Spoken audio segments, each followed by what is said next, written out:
कहते हैं ना कि भैया जब जीवन में अत्यधिक आनंद चल रहा हो, खूब आनंद बरस रहा हो, तब बीच में ठाकुर जी कोई ऐसा विरह देते हैं। और आज वो समय धीरे धीरे धीरे नज़दीक आने लगा। कैसे? बोले भैया भगवान ने अब मन बनाया, विचार किया, सोचा कि हमने ब्रज में तो इतना आनंद बरसाया, किंतु मथुरा में हमारे माता पिता वसुदेव देवकी, इन्होंने कभी सुख देखा ही नहीं। इन्होंने कभी विवाह होते ही उस क्रूर कंस के द्वारा इनको दुख तकलीफें दी गई, कारागार में डाल दिया। जन्म लेते ही बच्चे को छीन लेता। एक माता के 6 बच्चे आंखों के सामने मार दिए जाएं। 8वीं तो बालिका हुई, मतलब 8वीं तो जब बदल के लाए, बालिका को लेके आए, कंस ने उस पर भी दया नहीं दिखाई। बालिका को लेके भी हाथ से छीन के पृथ्वी पर फेंक रहा था, पर वो तो योग माया थी, अदृश्य हो गई। पर माता देवकी और श्री वसुदेव जी ने जीवन में बड़े कष्ट देखे, आज भी बरसों से कारागार में ही पड़े हैं। ठाकुर जी को लगा अब हमको अपने माता पिता वसुदेव देवकी के पास जाना चाहिए, उनको उस कारागार से मुक्त कराना चाहिए। इसलिए श्री ठाकुर जी मन बनाते हैं, और प्रभु का मन बना और उधर कंस का मन बना। भगवान की इच्छा से ही कंस के मन में ये विचार आया। क्या विचार आया? कंस सोचता भैया इतने दैत्य भेज दिए हमने, पूतना भेजी, अघासुर बकासुर धेनुकासुर सबरे मार दिए उसने। कौन है वो? क्या बल है उसमें?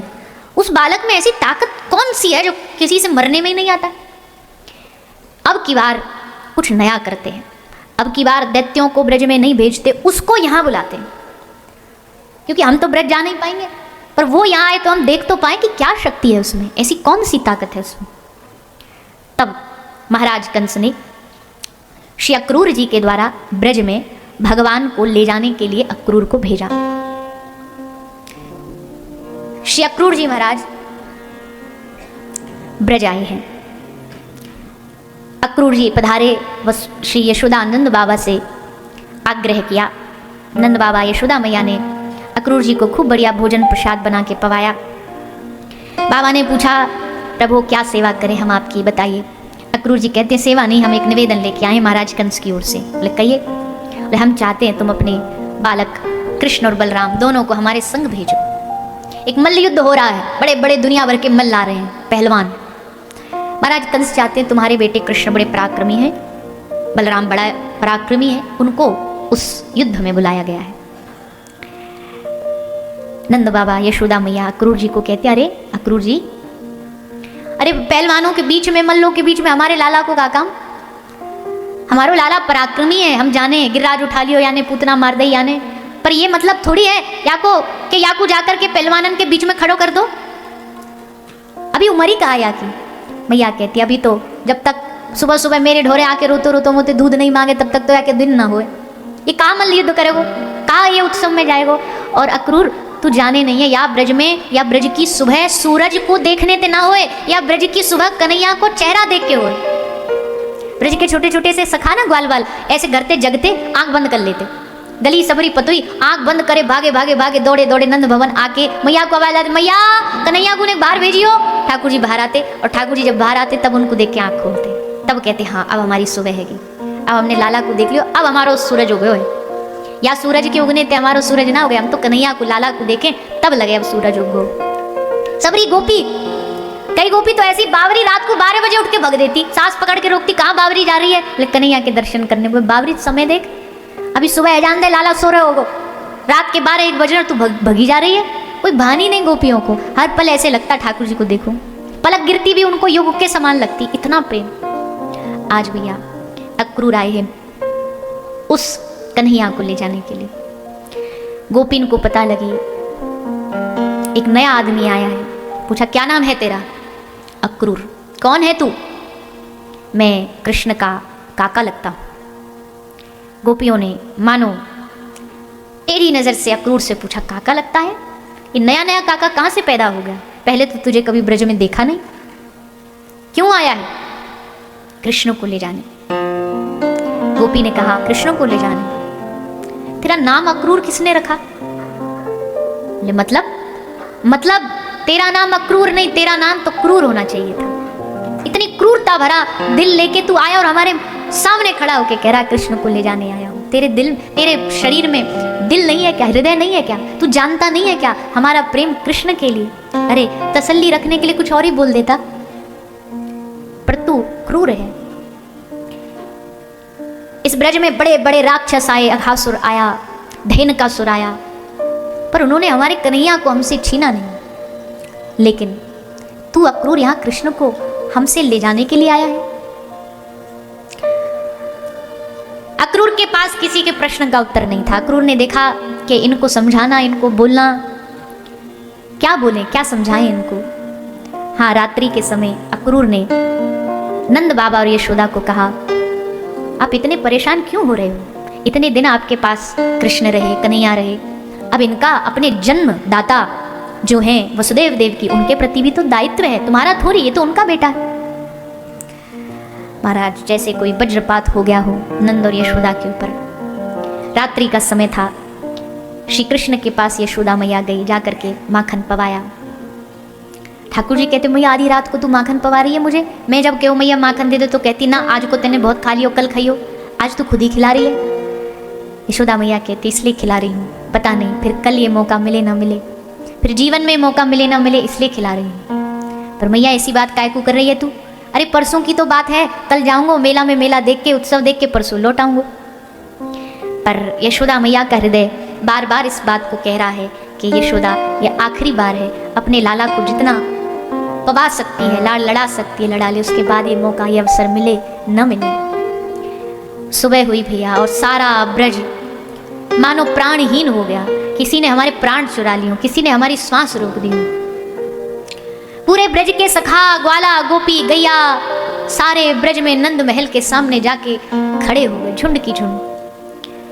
कन्हैया को हम नहीं जाने देंगे। सखा कहते ऐसे कैसे चलो जाएगो, हम ते आज तक पूछे बगैर कहीं ना गए हो, ये आज कैसे जाएगो, हम नहीं जाने देंगे। गैया, बछिया, बछड़ा बोल तो कुछ सकते नहीं, पर नंद महल के सामने खड़े होकर के छोटी छोटी बछिया, सबकी आंखों में आंसू भरे हैं। मानो श्री कृष्ण की ओर देख के कह रही हैं कि हे श्याम सुंदर, तुम चले जाओगे, हमें चराने कौन जाएगा, हमें बांसुरी के स्वर से कौन, हम अनाथ हो जाएंगे। हमारे स्वामी आप ही हो, हमारे नाथ आप ही हो, कहाँ ढूंढेंगी हम आपको। और ये बात सच्ची है, कृष्ण के जाने के बाद कभी ब्रज ने बांसुरी की ध्वनि सुनी नहीं, और ना कभी कृष्ण ने बांसुरी को छुआ। ठाकुर जी ने कभी बांसुरी नहीं छुई ब्रज से जाने के बाद, कभी माखन नहीं खाया ब्रज से जाने के बाद। ये तो सब भैया प्रेम के चिन्ह है, और ये बस प्रेम की धरती पर ही शोभा देते हैं। बाहर निकले कृष्ण, बलराम, रथ तैयार हो गया, रथ पर बैठने को ठाकुर जी तैयार हो गए। गोपी भागी भागी आई, अक्रूर से पूछती है, किससे पूछ के ले जा रहा है तू कन्हैया को? अक्रूर ने कहा, मैंने नंद यशोदा से पूछ लिया है। और किससे पूछा? मैंने महाराज कंस से पूछ लिया है, मैंने रोहिणी मैया से पूछ लिया है। गोपी चीख उठी, क्या तूने इस वृंदावन के वृक्षों से पूछा कि कन्हैया के बगैर वो कैसे जिएंगे? क्या तूने इन गैयाओं से पूछा कि इनके बगैर चारा गले से नीचे उतरेगा कि नहीं उतरेगा? तूने हम गोपियों से पूछा, और क्या तूने हमारी श्री राधा रानी से पूछा? उनसे आज्ञा ली कि उनके कृष्ण के बगैर ये पूरा ब्रज अनाथ हो जाएगा। इस ब्रज के पाषाण, इस ब्रज के पत्थरों से तूने पूछा, इस यमुना जी से तूने पूछा, इस ब्रज के पुष्पों से तूने पूछा, हम कृष्ण को नहीं जाने देंगे। सारी ब्रज गोपियां रथ के सामने आके लेट गईं। ठाकुर जी ने सोचा, आज अगर इनको नहीं समझाया तो यहाँ पूरी गोपियों के शव बिखरे पड़े होंगे। उतरे ठाकुर जी रथ से, गोपियों को जाकर के समझाए, गोपी तुम तो जानती हो मैं कर्तव्यों में बंधा हूँ, मेरा धर्म है बेटा होने के नाते कि मैं जाऊँ माता पिता को मुक्त कराऊँ। गोपी कहती, हम नहीं समझती धर्म और अधर्म क्या है, हम नहीं समझती तुम्हारा कर्तव्य क्या है, तुम्हारी जिम्मेदारियाँ क्या है। हम बस इतना जानती हो तुम हमारे प्राण हो, और आज हमारा प्राण हमसे दूर जा रहा है। भगवान कहते, गोपी चिंता न कर, मैं तो यहाँ कण कण में बसा हूँ, मैं कहाँ जाऊँगा इस ब्रज को छोड़ के। खूब सांत्वना जितना भगवान दे सकते थे भगवान ने दिया। रथ चला, यशोदा मैया तो घर में ही मूर्छित होकर गिर पड़ी। गोपी ने जाके मैया को जगाया, मैया उठ, अरे कन्हैया लाला जा रहा है, अगर ये निकल गया चला गया तो फिर पता नहीं कब मिलेगा, एक बार अंत में देख ले। तब मैया उठी, भागी, भागती भागती कन्हैया कन्हैया कहती कहती रथ के पीछे भागी जा रही है। ठाकुर जी ने देखा मैया पीछे पीछे भागी आ रही है। अक्रूर को कहा, अक्रूर रुक, और ठाकुर जी रथ से नीचे उतरे, मैया के पास आई। मैया यशोदा हाथ जोड़ करके कन्हैया से बोली, लाला एक बात मैंने कल सुनी, तू भी सुनेगा क्योंकि अब तो बड़ा हो गया है। अक्रूर ने कहा कि तू मेरो लाला ना है, तू देवकी को लाला है, तेने वाके गर्भ ते जन्म लियो है। ये बात तो पतो तो लग गई होगी, पर लाला ये मत सोचियो कि तू मेरो लाला नहीं हो तो मैंने तो को दिल ते प्रेम ना करो। कहीं तू उखल बंधन की वाली लीला को याद करे कि मुझको रस्सी ते बांध दियो, मुझको क्षमा कर दियो, मैंने कभी डांट लगाई, कभी कान पकड़ो, कभी रस्सी ते बांधो, कभी उखलते बांधो, मुझको माफ कर दियो। ठाकुर जी मैया के हाथ पकड़ ले, तेरी मैया तू कैसी बात कह रही है, क्षमा कर दियो। अरे मैया जो प्रेम तेने मोको दियो वाकू तो मैं 1000 जन्म भी ले लूंगा ना तो तेरे प्रेम के ऋण ते ऋण नहीं होंगे। पर मैया तू चिंता ना कर, मैं यही हूं, तुम सब ब्रजवासियों के संगी हूं। सबको ठाकुर जी यही बात बोलने पर कौन को हृदय या बात को गवाही दे कि हाँ ये नहीं जा रहे, ये यही है। ठाकुर जी सबसे मिलजुला करके फिर गए। गोपी ने कही, एक बार जाके किशोरी जी से तो आज्ञा ले लो, उनसे तो जाके निवेदन कर दो। तब श्री ठाकुर जी आए। किशोरी जी यमुना जी के तट पर बैठी हुई। आज पहली बार ठाकुर जी नेत्रों से नेत्र नहीं मिला पा रहे। जब आदमी किसी का लिया हुआ धन, किसी का लिया हुआ ऋण उतार नहीं पाए तो क्या करता है, अपने सर से पाग उतार के उसके चरणों में रख देता है कि भैया मैं हार गया। आज श्री श्याम सुंदर अपना मुकुट उतार के श्री किशोरी जी के चरणों में रख देते। आंख में अश्रु है। श्री जी ने पूछा कि श्याम सुंदर आप और उदास, आपके चेहरे पर उदासी, आपकी आंखों में अश्रु शोभा नहीं देते, क्यों ये दशा बना रखी है? और आज कौन से शब्द बोलूं जिससे मैं इनको धैर्य दिला सकूं? श्री ठाकुर जी ने हाथ जोड़ के कहा, हे श्री राधे, आज यहाँ कृष्ण नहीं बैठा, आज यहाँ एक अपराधी बैठा है। मैं तुम्हारा अपराधी हूं क्योंकि मैंने कभी तुमसे दूर अलग जाने का विचार ख्याल कभी मन में स्मृति में नहीं आया। पर हे श्री जी आप तो जानती हो, हम जब अपने धाम से आए थे तभी हम ये बात कह कर के आए थे कि इस लीला में संयोग तो थोड़ा सा होगा पर वियोग बहुत लंबा होगा। इस ब्रज भूमि ने ये जो विरह की भक्ति है, जो व्याकुलता की भक्ति है, जो अश्रुओं की भक्ति है, इस ब्रज भूमि ने तभी सीखी जब 100 साल के विरह ने इस पूरे ब्रज को अपने आंचल में ढक लिया था। क्योंकि श्री कृष्ण के जाने के बाद गोपी जिधर देखती, जित देखूं तित श्याम ही दिखे। किसी भी पत्ते में गोपी देखती तो वहां कृष्ण ही नजर आते। यमुना के जल में श्याम सुंदर क्रीड़ाएं करते नजर आते। जितना इस ब्रज की धरती ने विरह झेला है दुनिया में किसी ने नहीं झेला। अपनी बांसुरी धरोवर रख के श्री जी के चरणों में चल दिए श्याम सुंदर। सब ब्रज गोपियों ब्रजवासियों से विदा लेके मथुरा पहुंचे। कंस का उद्धार किया। ग्वाल बाल नंद बाबा मैया ने पीछे भेज दिए, जाओ लाला पहली बार अकेलो गए हो। सब गए, युद्ध हो गया, कंस मर गया। नंद बाबा ने कहा कन्हैया जिस काम के लिए आया था वो हो गया, चल लाला अब वापस चलते हैं। श्री ठाकुर जी मौन रहे, एक शब्द नहीं बोले। उनके मौन से ही बाबा को उत्तर मिल गया और खाली हाथ नंद बाबा ब्रज के सखा सब लौट करके आए। 3 दिन बाद रथ आया। जैसे ब्रज में प्रवेश किया, ब्रज में आनंद हो गया। सब खुशी से भागे भागे नंद महल पहुंच गए। अरे कन्हैया आगो, लाला आगो, रथ आगो, कन्हैया वापस लौट आयो। उतरे नंद बाबा रथ से, भीतर गए। मैया ठाड़ी वहीं पे माखन लेके कि लाला को माखन खवाऊंगी। उतरे नंद बाबा, इधर उधर देखी मैया ने, लाला कहाँ है? बाबा चुप रहे। मैया बोली, बड़ो उद्यमी है, छुप गए होगो कहीं, दुबक गए होगो, अम्मेवा को ढूंढ के लाऊंगी। यशोदा सबरे घर में ढूंढने के लिए भागती जा रही है, भागती जा रही है। नंद बाबा ने मैया को पकड़ के बिठायो और कही, यशोदा कन्हैया ना वापस आयो, वो वहाँ मथुरा में अभी बहुत काम बाकी है, बहुत दैत्यन को मारनो है, बहुत राजपाट सब फैलो पड़ो है, वाकु संभालनो है, या कारण कन्हैया वापस नहीं आया। सबरे ब्रज ने जैसे सुनी कि कन्हैया ना लौटे, ऐसे लगी जैसे काई ने शरीर से प्राण अलग कर दिए हों, अब बस देह बाकी है, शरीर बाकी है।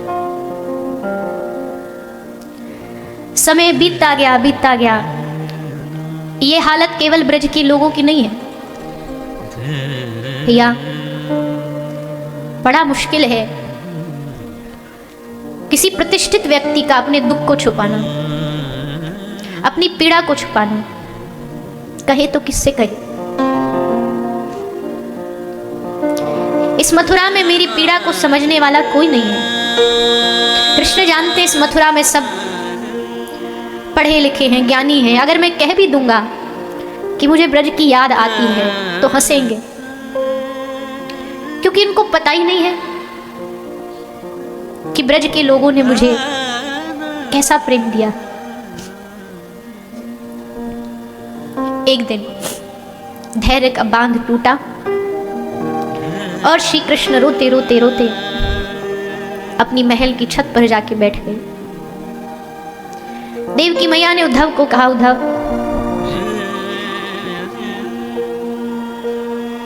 मैं एक मां हूं, बालक उदास हो तो मां सबसे पहले समझती है और पूरा जोर लगा देती है कि वो उसको कैसे खुश करूं, उसको कैसे उसकी उदासी को दूर करूं। उद्धव शायद मुझसे, वसुदेव जी से संकोच करता होगा, पर तू तो सखा है ना उसका, तू उससे पूछ करके बता क्यों उदास रहता है। उद्धव जी गए, भगवान के समीप जाके देखा, आंसू आंख में बहे रहे हैं, पर उद्धव को देखते ही भगवान ने आंसू को पोंछ के छुपा लिया। उद्धव देखना सामने कितना सुंदर वन है, कितने सुंदर वृक्ष है, क्या सुंदर हवा चल रही है। उद्धव ने हाथ जोड़ के कहा, प्रभु आज बात को बदलो मत, क्या है दिल में मुझे बताओ। भगवान ने फिर बात को परिवर्तित किया। उद्धव जी ने हाथ पकड़ लिए, प्रभु हाथ जोड़ के मैं निवेदन करता हूं, अपना दुख अपनी पीड़ा मुझे बताइए। मैं उद्धव सारी दुनिया हिला दूंगा पर आपको दुखी नहीं रहने दूंगा, क्या चाहिए आपको। सुनते ही श्री कृष्ण का धैर्य टूटा, आंख से अश्रुओं की धार बहने लगी। उद्धव को गले लगा लिया, उद्धव मोहे ब्रज बिसरत नहीं। उद्धव भुलाए ये ब्रज भूला नहीं जा रहा। उद्धव मुझसे ब्रज का प्रेम भुलाया नहीं जा रहा। सपने में भी ब्रज की माटी याद आती है। उद्धव ने कहा, प्रभु कोई कमी रह गई क्या मथुरा में? प्रभु ने कहा, नहीं कोई कमी नहीं है उद्धव, यहाँ राजकुमार, राजाधिराज, महाराज, श्री श्री कहने वाले, श्री कृष्णचंद्र कहने वाले हजारों लोग हैं, पर यहाँ कोई कन्हैया कहने वाला नहीं है। उद्धव कान तरसते हैं कि कोई एक बार मुझे आकर के कन्हैया बोले, कनुआ बोले, मुझे आकर के चिढ़ाए कि तू कारो है। मैं चाह करके भी उद्धव ब्रज को भूल नहीं पा रहा, जा सकता नहीं हूं, क्योंकि जाने के बाद मैं वहां से वापस नहीं लौट पाऊंगा, अवतार कार्य अधूरे रह जाएंगे। तू मेरा एक काम कर, मुझे पता है जो मेरी दशा है इससे कई गुना अधिक विरह में वो ब्रजवासी हैं, और अगर इस समय उनके पास कोई संदेश नहीं पहुंचा तो उद्धव मेरा ब्रज खत्म हो जाएगा, आंसुओं की बाढ़ में डूब जाएगा। इसलिए तू जाकर के एक बार उन ब्रज के लोगों को मेरा संदेशा दिया। उद्धव ने अपना ज्ञान दिखाया, क्या क्या सुनाऊंगा उन्हें, कौन सी भाषा, संस्कृत आती नहीं होगी, वेद की भाषा आती नहीं होगी, प्रभु ने कहा उद्धव तू जानता नहीं है अभी ब्रज की गोपियों को, वेद पढ़े नहीं है उन्होंने, पर उनके रोम रोम में वेद समाये हुए हैं। उनकी तुलना किसी बड़े बड़े योग ऋषियों से भी नहीं की जा सकती है। पर फिर भी उद्धव, मेरे ब्रजवासी बड़े भोले हैं, प्रयास करना, सहज सरल भाषा में समझा के आना। चले उद्धव, रथ के पीछे पीछे कन्हैया खूब देर तक दौड़े, जहां तक दौड़ सकते थे। रथ दिखता रहा, देखते रहे। उद्धव जी पहुंचे ब्रज में। ब्रज में पहुंचते ही देखा चारों ओर खामोशी, उदासी, सन्नाटा, मौन, विरह। एक गोपी से पूछा, गोपी कहाँ है? नंद यशोदा का घर। गोपी ने कहा लगता पहली बार आए हो। हाँ। बोले सामने से वो जो पानी का प्रवाह बहता आ रहा है, उसका जहां उद्गम है, जहां से वो शुरू हुआ है, वो नंद यशोदा का घर है। उद्धव ने पूछा ये कैसा तरीका है पता बताने का? गोपी कहती है उद्धव, ये पानी कोई नल का नहीं है, ये पानी कोई वस्त्र धो के फैलाया हुआ पानी नहीं है, ये हमारी यशोदा मैया के, नंद बाबा की आंखों के अश्रु हैं। इन ब्रजवासियों की आंखों के अश्रु हैं जो कभी सूखते ही नहीं। उद्धव आए, देखा यशोदा मैया एक पलना में तकिया पड़ी है और उसको लोरी गा के सुला रही है। लाला सो जा, कन्हैया सो जा, तू रात भर ना सोयो लाला, बीमार है जाएगो। कभी वाकू गले से लगाती है, कभी झूला झुलाती है। तभी उद्धव आए, मैया प्रणाम। एकदम मैया को होश आया। कौन है तुम? मैं तुम्हारे लाला को मित्र हूँ, सखा हूँ। मेरो लाला कहाँ है? वो तो छोटो सो पलना में सो रहे हो। ना मैया, तुम्हारा लाला तो मथुरा में है। जैसे मैया ने सुनी मथुरा में लाला, बैठ गई जमीन पर। देह का भार सहन नहीं हुआ। नंद यशोदा बूढ़े नहीं हैं, पर कृष्ण के विरह ने बूढ़ा कर दिया है। कोई कौआ भी आकर के दीवार पर बैठता तो यशोदा मैया उससे हाथ जोड़ के विनती करती, तू आज यहाँ बैठ करके काऊ काऊ कर आवाज कर, क्योंकि हमने सुना है उस दिन अपना कोई लौट आता है। तू बोलेगा और कन्हैया आ गया तो जो मांगेगा दूंगी, जो तू बोलेगा वो तुझे दूंगी। पर एक बार बस कृष्ण लौट आए। साथ में नंद बाबा खड़े हैं। उद्धव जी को बिठा लिया। चारपाई पर बाबा बैठ गए, चारपाई के किनारे पर यशोदा मैया बैठ गई। उद्धव जी को सामने बिठा लिया और दोनों नंद यशोदा बैठ के कृष्ण कथा सुना रहे उद्धव को। अरे यशोदा तो को याद है वादिन कन्हैया कैसे जमुना जी पे पहुंच गए? यशोदा कह रही है हाँ हाँ वादिन मेरे पास मनसुखा भागो भागो आयो। बोलो मैया तेरो छोरा नाग पे खड़ो है के नाच रहे हो है? मैंने कही अरे झूठा, वाकू तो कालो कालिक को नाग भी अगर दीवार पे बना दो तो वाकू देख के भी डरे, वो कहाँ नाच सके नाग पे खड़ो है के। दोनों बैठे बैठे खूब खुश हो करके लीला बता रहे हैं। उद्धव जी ने पूछा बाबा आप काम क्या करते हो? जैसे उद्धव ने पूछा बाबा आप क्या काम करते हो, नंद बाबा का गला रुध गया, आंख से आंसू। और उद्धव को कहा स्मरताम कृष्ण बिरयानी, हे उद्धव हम कृष्ण को याद करते हैं, यही हमारा काम है। और मैं ही नहीं, पूरी ब्रजभूमि यही काम करती है, बस कृष्ण को याद। रात को सपने में कृष्ण दिखता है, दिन में यमुना के तट पर कृष्ण दिखता है, तो कभी गैया चराता हुआ दिखता है। हम ब्रजवासियों का बस यही काम है। उद्धव ने कहा बाबा मुझे वो स्थान दिखाओगे जहां लीला हुई, कृष्ण ने जो लीला करी। उद्धव को लेकर के बाबा पूरा ब्रज दर्शन करा के लाए।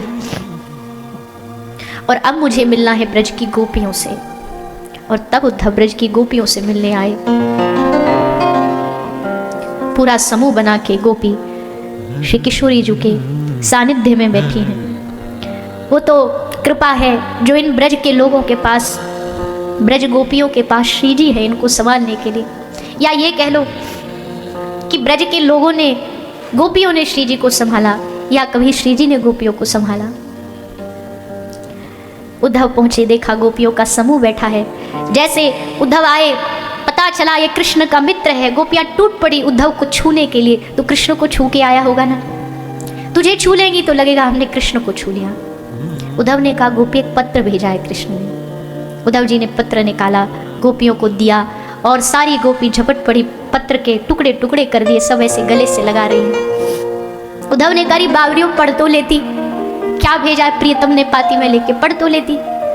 गोपी ने हंस के कहा उद्धव हमें पत्र पढ़ने की जरूरत नहीं है, क्योंकि हमने कृष्ण को पढ़ लिया है, अब हमें पत्र पढ़ने की जरूरत नहीं है। कोई संदेशा गोपियों का एक ही,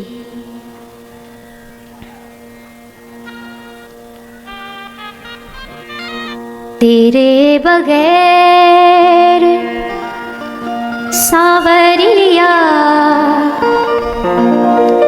जिया नहीं जाए, तुम आके बाह पकड़ लो तो कोई बात बने।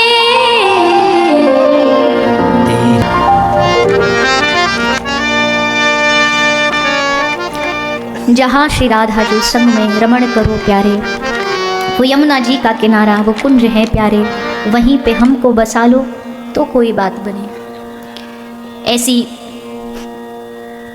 ब्रज की धरती पर आकर के उद्धव जी धन्य हो गए। इस ब्रज के भाव को देख कर के उद्धव डूब गए इस ब्रज रस में, और बार बार श्री किशोरी जी के चरणों में निवेदन करते हैं स्वामी जी इस ब्रज से अब हमको वापस नहीं लौटाओ, अब हम यहीं रहेंगे, अब इसी ब्रज में रहेंगे, आप कृपा कर दो। श्री किशोरी जी ने समझाया उद्धव उधर श्याम सुंदर प्रतीक्षा कर रहे होंगे, जैसे हमको इंतजार प्रतीक्षा थी, कोई संदेशा उनको भी होगी, इसलिए एक बार जाओ वहाँ भगवान को संदेशा देके और फिर हम तुमको ब्रज में वास देंगे। और तब उद्धव जी को ब्रजवास मिला। आज भी गिरिराज जी के तलहटी में कुसुम सरोवर पर श्री उद्धव जी लता पता बन करके ब्रज में ही रहते हैं, लौटे नहीं कभी, ब्रज में ही रहे। ऐसा अद्भुत उद्धव और गोपियों का मिलन हुआ। उद्धव जी को प्रेम का रंग चढ़ा और उद्धव जी के हृदय में प्रेम प्रादुर्भाव हुआ श्री किशोरी जी की राधा रानी की कृपा से। हमारे चैनल को सब्सक्राइब करें और जुड़े रहें